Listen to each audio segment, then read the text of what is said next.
मुझे लगा कहीं ना कहीं सरकार साजिश के तहत उसको इस तरीके से जेल में उनको परेशान करने का काम कर रही है। इतना बड़ा कांड जो गांव के अंदर उस समय पे किया, वो कौन लोग थे और किसके इशारे पे कर रहे थे वो? क्या आपको लगता है कि सरकार इन अधिकारियों को बचाने की कोशिश कर रही है? तो अधिकारी गुनहगार थे, चाहे वहाँ के कलेक्टर साहिबा हो, चाहे एसडीएम हो, चाहे पुलिस प्रशासन हो, जिसने रात के समय जाकर गिरफ्तार करने का और इतना बड़ा षड्यंत्र रच के वहाँ हमला करने का काम किया। क्या आप उनकी बात से सहमत हैं कि वो चुनावों में निर्दलीय उम्मीदवारों पर दबाव है वो बनाया जाता है?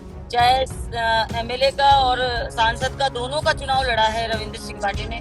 तो उन्होंने कहीं ना कहीं ये महसूस किया होगा कि निर्दलीय होने के नाते दबाव सरकार के द्वारा बनाया जाता है। तो इसी तरीके से हो सकता है नरेश मीणा पर भी उसी तरीके से दबाव बनाया गया हो। सहोदर राजकुमार रोत है, उन्होंने कुछ दिन पहले एक स्टेटमेंट दिया था कि नरेश मीणा की गिरफ्तारी में पूर्व की घटनाओं को मिलाकर के उनकी जमानत है उसको रोकने की कोशिश है वो की जा रही है। घटना ऐसी थी नहीं जो कि उसके ऊपर वो आरोप लगने चाहिए थे, वो नहीं नहीं लगने चाहिए थे, क्योंकि जो लगाए गए थे वो गलत है।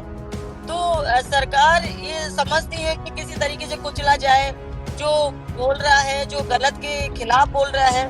प्रहलाद गुंजल ने कुछ दिन पहले चेतावनी भी दी थी कि अगर नरेश मीणा को रिहा नहीं किया जाता है तो वो धरने पर बैठेंगे। तो जिनका स्वभाव थोड़ा तेज होता है वो लोग बोलते हैं, जैसे प्रताप जी ने बोला, मैंने बोला, तो जो तेज स्वभाव वाले बोल देते हैं, इसमें ऐसी कोई बात नहीं है। हनुमान वेलीवाल ने कुछ दिन पहले एक बात कही थी कि मैं नरेश मीणा के थप्पड़ मारने का समर्थन करता हूँ। अगर जनता के अधिकारों के साथ कुठाराघात होता है तो नेता की जिम्मेदारी बनती है कि वो हर कंडीशन पे जाके जनता की मदद करे। क्या यह सामाजिक संघर्ष है या फिर ये सत्ता से टकराव का सीधा देखने को नतीजा है? देखिए, जब दिक्कत आती है, जब सरकारें नहीं सुनती है, तो किसी पर्टिकुलर समाज से रिलेटेड कोई समस्या होती है तो फिर वो समाज एकजुट होकर लड़ाई लड़ता है। राजस्थान की राजनीति में एक तूफान उठ खड़ा हुआ है। टोंक के समरावता गांव से शुरू हुआ एक प्रशासनिक विवाद अब बन चुका है सत्ता बनाम संघर्ष की जंग। बीच में है निर्दलीय नेता नरेश मीणा जो इस समय टोंक जेल में है। फिलहाल सवाल उठ रहे हैं कि क्या ये सिर्फ कानून का पालन है या फिर राजनीतिक बदले की कार्रवाई, और इन्हीं सवालों के जवाब खोजने हम पहुंचे हैं बामनवास की कांग्रेस विधायक इंद्रा मीणा के पास में। उन्होंने खुद जेल में जाकर के नरेश मीणा से मुलाकात भी की है, सरकार और प्रशासन पर गंभीर आरोप भी लगाए हैं और विधानसभा सत्र में खुला मोर्चा भी खोला है। उसके साथ में अपने क्षेत्र में संघर्ष में है। उसके अलावा संघर्ष के साथ में क्या कांग्रेस खुद नरेश मीणा के साथ में है और क्या सरकार सच में निर्दलियों की आवाज को कुचल रही है? पेश है एक बेबाक, बेखौफ और बिल्कुल सीधे सवालों से भरा इंटरव्यू इंद्रा मीणा के साथ में। इंद्रा जी, आपको बहुत बहुत स्वागत है पंजाब केसरी पर। नमस्कार। शुरुआत सीधा सवाल पहला हम आपसे करेंगे कि जेल में आपकी मुलाकात है नरेश मीणा से हुई थी, क्या कुछ बात हुई जेल के अंदर आपकी कुछ समय पहले जो बात हुई थी? देखिए, जब मैं नरेश मीणा से मिलने गई थी, जी।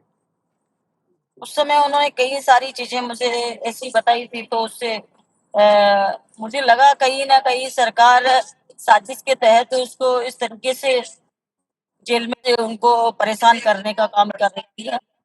और आज जैसा कि आंदोलन हुआ 25 तारीख का, आंदोलन घोषित किया इन लोगों ने, सभी ने, समाज के लोगों ने मिलकर, युवा वर्ग ने मिलकर। उसके बाद उस आंदोलन को रोकने के लिए, स्थगित करने के लिए सरकार ने उनको बुलाया, उनके पिताजी को, एक बुजुर्ग व्यक्ति को बुलाकर, और उनको कहा कि आप इस आंदोलन को स्थगित कर दीजिए, हम आपकी सारी की सारी बातें मानेंगे। जी। उसके बाद डॉक्टर किरोड़ी लाल जी भी गए थे, उन्होंने भी आश्वासन दिया था गांव को कि हम सारी बातें मानेंगे।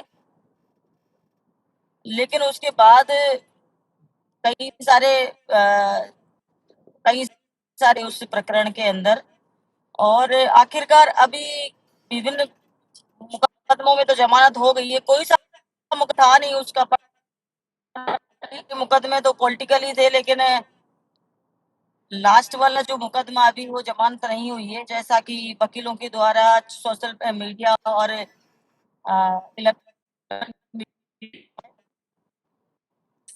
कि सारे के सारे मुकदमों पर जमानत हो गई है। एक जो मुकदमा है तो आगे की बात है, जी उसको खारिज कर दिया गया है, जो कि रात के समय का मैटर में उसकी जमानत नहीं हो पाई है। ठीक है, मैंने और आपके ये कई सबको जी पता है, पूरे राजस्थान को पता है कि जी आगजनी का इतना बड़ा कांड जो गांव के अंदर घुटे समय पे किया, वो कौन लोग थे जी और किसके इशारे पे कर रहे थे वो, और उसका जो मुकदमा है और नरेश मीणा पर लगाया गया है। ठीक है इंदिरा जी, मैंने आपके वीडियोस में कई बार देखा है कि आप कलेक्टर और एसडीएम पर कार्रवाई की मांग करती है। क्या आपको लगता है कि सरकार इन अधिकारियों को बचाने की कोशिश कर रही है? देखिए, अधिकारियों को बेशर्म चाहिए थी, अधिकारियों को, क्योंकि लोकतंत्र की हत्या करने वाले को चाहिए थी, क्योंकि लोकतंत्र में किसी को अधिकार, वहाँ के एसडीएम के बहुत सारे प्रकरण से आए जिन पर लगातार उसके ऊपर आरोप लगते आए हैं। और जैसे ये समरावता कांड होने के बाद तो बहुत सारे प्रकरणों के अंदर वो उसकी संलिप्तता मिली, तो अधिकारी गुनहगार थे, चाहे वहां की कलेक्टर साहिबा हो, चाहे एसडीएम हो, चाहे पुलिस प्रशासन हो, जिन्हें रात के समय जाकर गिरफ्तार करने का और इतना बड़ा षड्यंत्र रच के वहां हमला करने का काम किया। फोर्स ने जी घरों में घुस घुस कर वहां के लोगों को मारा, गाड़ियां जलाई, जी उनके वीडियो भी फुटेज भी हैं, पुलिस द्वारा डंडे मारना और जिस तरीके से आतंक मचाया जा रहा है, उनके सबकी फुटेज है, लेकिन कोई कार्रवाई सरकार के द्वारा नहीं करना, ये बड़े अफसोस की बात है। ठीक है, मैं ये जानना चाहूँगा कि शिव विधायक है रविंद्र सिंह भाटी, उन्होंने भी नरेश मीणा को लेकर कहा था कि मानसिक रूप से प्रताड़ित है, उनको किया जा रहा है और वह संयम नहीं रख पा रहे हैं। क्या आप उनकी बात से सहमत हैं कि वो चुनावों में निर्दलीय उम्मीदवारों पर दबाव है वो बनाया जाता है? देखिए, दबाव जैसा कि मैंने महसूस किया, रविंद्र सिंह भाटी ने भी चुनाव लड़ा है, जी चाहे एमएलए का और सांसद का, दोनों का चुनाव लड़ा है रविंद्र सिंह भाटी ने। तो उन्होंने कहीं ना कहीं ये महसूस किया होगा कि निर्दलीय होने के नाते दबाव सरकार के द्वारा बनाया जाता है, तो इसी तरीके से हो सकता है नरेश मीणा पर भी उसी तरीके से दबाव बनाया गया हो। ठीक है, इसके अलावा मैं जानना चाहूँगा कि राजकुमार रोत है, उन्होंने कुछ दिन पहले एक स्टेटमेंट दिया था कि नरेश मीणा की गिरफ्तारी में पूर्व की घटनाओं को मिलाकर के उनकी जमानत है उसको रोकने की कोशिश है वो की जा रही है। क्या आप मानती हैं कि विपक्ष के नेता हैं, उनको जानबूझकर दबाव है वो भी बनाया जा रहा है? नहीं, बिल्कुल ऐसी कोई बड़ा घटना ऐसी थी नहीं जो कि उसके ऊपर वो आरोप लगने चाहिए थे, वो नहीं नहीं लगने चाहिए थे, क्योंकि जो लगाए गए थे जी वो गलत है, क्योंकि 307 का मुकदमा एक थप्पड़ मारने पर लगाया गया। उसी प्रकार कुछ दिन पहले मेरा भी लगाया गया मुकदमा, 307 में दर्ज किया गया, जी मेरे को भी कोर्ट ने राहत दी। तो सरकार ये समझती है कि किसी तरीके से कुचला जाए, जो बोल रहा है, जो गलत के खिलाफ बोल रहा है, उस नेता को डाउन किया जाए। तो इस तरीके से चीजें हो रही है, लेकिन लोकतंत्र के अंदर ऐसा नहीं होना चाहिए। जो गलत है उसको सजा मिलनी चाहिए, जो नहीं है उसको इस हम्म, तरीके से नहीं करना चाहिए कि जो अपराध उसने किया ही नहीं, उसकी सजा उसको नहीं देनी चाहिए। ठीक है। राजकुमार रोत और बीएपी है जैसे नेता है, तमाम जो लोग हैं वो जन आंदोलन की भूमिका लगातार बनाते हैं। आप मौजूदा जन आंदोलन है जो आदिवासी लोगों के लिए लगातार किया जाता है, उनके लिए आप उनका जो हक होता है उसके लिए तमाम लोग आप लोग विरोध करते हैं, उसको आप लोग कितना प्रभावी रूप से मानते हैं? देखिए, जन आंदोलन क्योंकि राजकुमार रोड आदिवासी इलाके से आता है, और अपने, क्योंकि उन्होंने नई पार्टी बनाई है और अपने उनको जो ठीक लगता है कि उनके अधिकार है उनके लिए लड़ने का काम करे, जब ये जनता को पसंद आते हैं। जी विपक्ष में चाहे कांग्रेस हो चाहे अन्य दल हो, वो अपनी भूमिका निभाते हैं और क्षेत्र के अंदर जिस तरीके से जनता के मुद्दों को उठाते हैं, वो उसी उसी तर्ज पर उनको चुनकर भेजा जाता है। जी पिछले शुरुआत से बात अगर कर ले तो शुरुआत से ही प्रहलाद गुंजल है नरेश मीणा के साथ में है, और प्रहलाद गुंजल ने कुछ दिन पहले चेतावनी भी दी थी कि अगर नरेश मीणा को रिहा नहीं किया जाता है तो वो धरने पर बैठेंगे। वही अगर बात कर ले क्या कांग्रेस पार्टी के भीतर भी इस मुद्दे को लेकर के क्या एकजुटता है, या फिर अपने अपने अलग अलग मत देखने को मिलते हैं? नहीं, ऐसा कुछ नहीं है। वो तो क्योंकि कांग्रेस पार्टी के खिलाफ भी नरेश मीणा चुनाव लड़े हैं, तो जी। ऐसा तो है कि कांग्रेस पार्टी के खिलाफ जो चुनाव लड़े हैं, निर्दलीय तौर पर चुनाव लड़े हैं, कांग्रेस पार्टी के कैंडिडेट तो थे नहीं।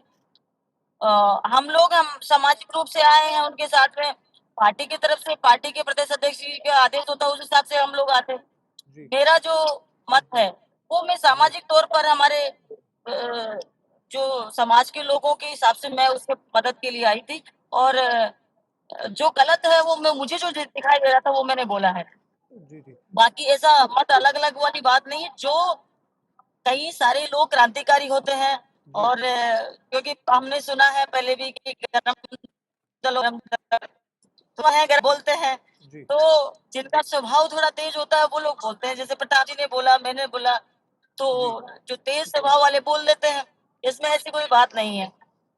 ठीक है। हनुमान वेलीवाल ने कुछ दिन पहले एक बात कही थी कि मैं नरेश मीणा के थप्पड़ मारने का समर्थन करता हूं। क्या आप इस बयान से समर्थन करती हैं या फिर आप इससे असहमत हैं? देखिए, मैंने तो पहले भी कहा है, जो जनता चाहे नेता से, नेता बनाते ही क्यों है? नेता बनाते इसलिए हैं क्योंकि जनता के हितों की रक्षा करे। और जनता के हितों की रक्षा करने में अगर अधिकारी हो चाहे कोई और अन्य हो, अगर जनता के जी। अधिकारों के साथ कुठाराघात होता है, तो नेता की जिम्मेदारी बनती है कि वो हर कंडीशन पे जाके जनता की मदद करे। और मैं इस बात को समर्थन देती हूँ कि जनता जो चाहे हमसे, जैसा चाहती है कि हमारे साथ इस जगह पे आपको खड़ा होना है, तो हमें खड़ा होना चाहिए।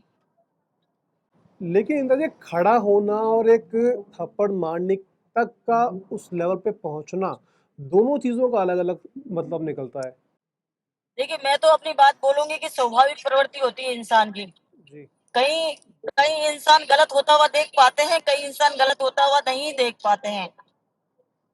और उनमें से मैं भी एक हूँ कि मैं गलत होता हुआ नहीं देख पाती। ठीक है।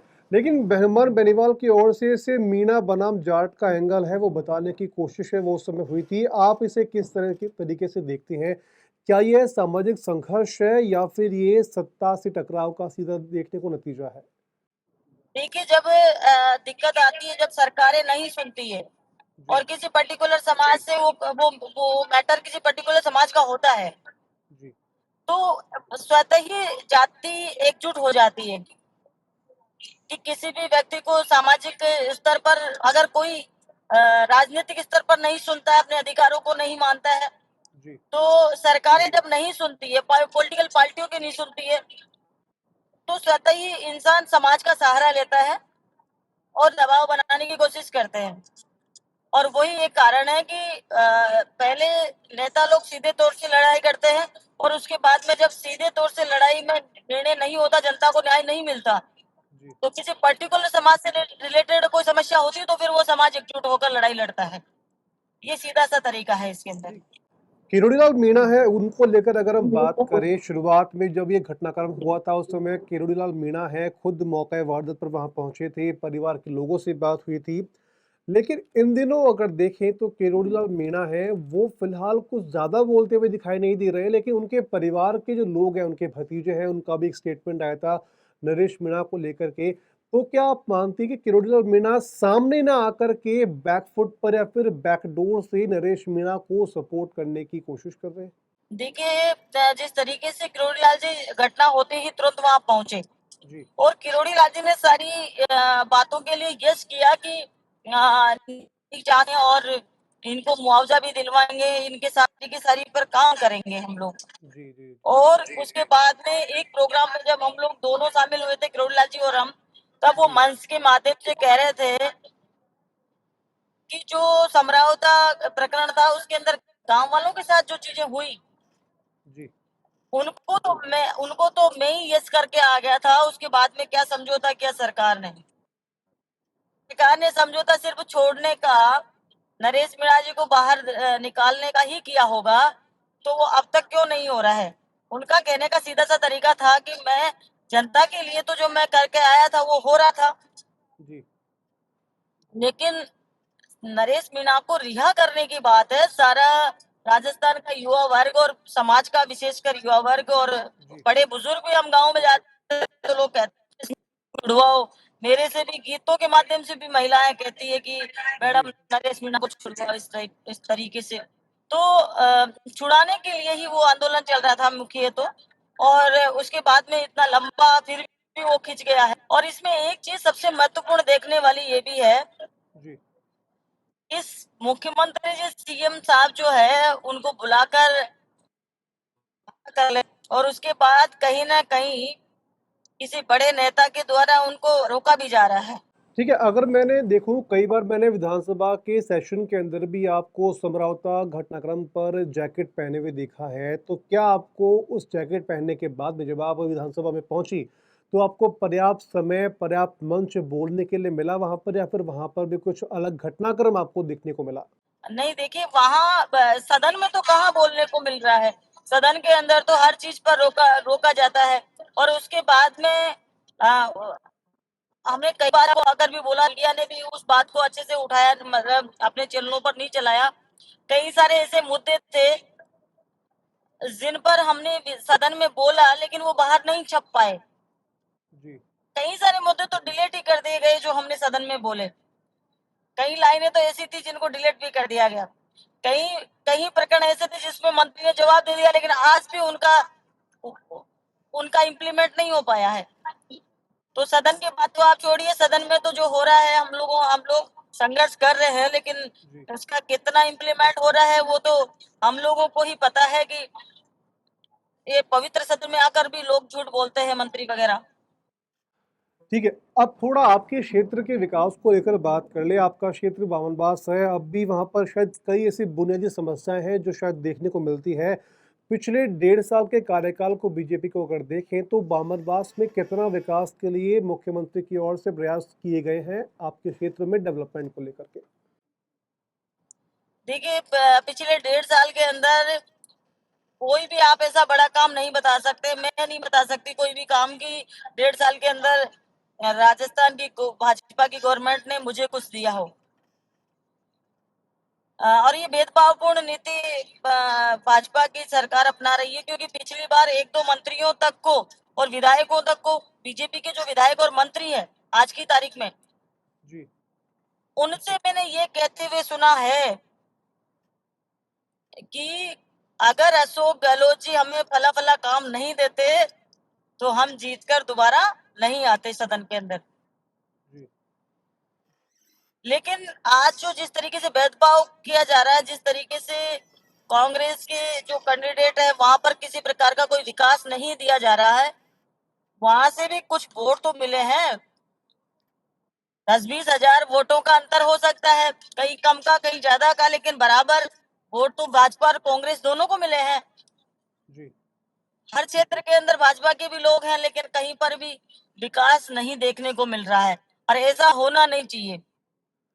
आपने कुछ राजस्थान विधायकों। की जनता ने जी सीएम और सीएम भाजपा के बनाए हैं, भाजपा की सरकार बनाई है, तो सीएम साहब को भी ये सोचना चाहिए।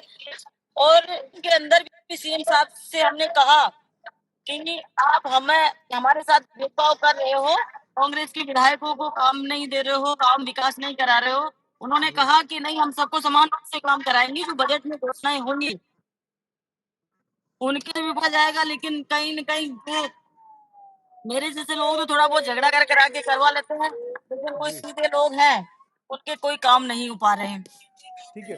राइजिंग अधिकारी राजस्थान। लेवल पर हम तो थोड़ा जी बहुत फिर भी जनता की मदद कर देते हैं। जी जी जी राइजिंग राजस्थान का प्रोग्राम है, हमने प्रदेश में देखा है, तो क्या उस राइजिंग राजस्थान के अंदर आपके क्षेत्र में कोई ऐसे प्रोजेक्ट्स हैं वो आपको अनाउंस हुए या फिर अलॉट हुए जिन पर काम कुछ शुरू हुआ है अभी तक? अभी तक कोई राइजिंग राजस्थान के नाम पर यहाँ पर कोई भी कार्य है। और इन राइजिंग राजस्थान के नाम पर मुझे लगता है बहुत बड़े घपले आप लोगों को देखने को मिलेंगे आने वाले टाइम पर। तो जी अभी नहीं कह सके, अभी अधिकारी भी डाटा नहीं उपलब्ध करा रहे, क्योंकि मैंने विधानसभा में भी क्वेश्चन लगाया है जी कि डाटा उपलब्ध कराइए, लेकिन वो डाटा उपलब्ध नहीं हो रहा। तो हम पूरी तरीके से जो गलती की है, जो जो जो इनके घपले पकड़ सकते हैं, वो को फायदा दिया जाएगा। इस तरीके से जी जनता को फायदा होगा या नुकसान होगा, वो आगे आने वाले समय में देखने को मिलेगा। चलिए इंद्रा जी, बहुत बहुत शुक्रिया आपका, आपने अपना कीमती समय है वो निकाला है। तो फिलहाल ये थी विधायक इंद्रा मीणा बामनवास से, जिनसे हमने नरेश मीणा के साथ में तमाम उन मुद्दों पर बात की जो प्रदेश में इस समय चर्चा का विषय बने हुए हैं। खैर, आने वाले समय में कितना विकास प्रदेश में देखने को मिलता है, यह देखने वाली बात होगी। ऐसी और भी खबरों के लिए आप बने रहिए पंजाब केसरी के साथ।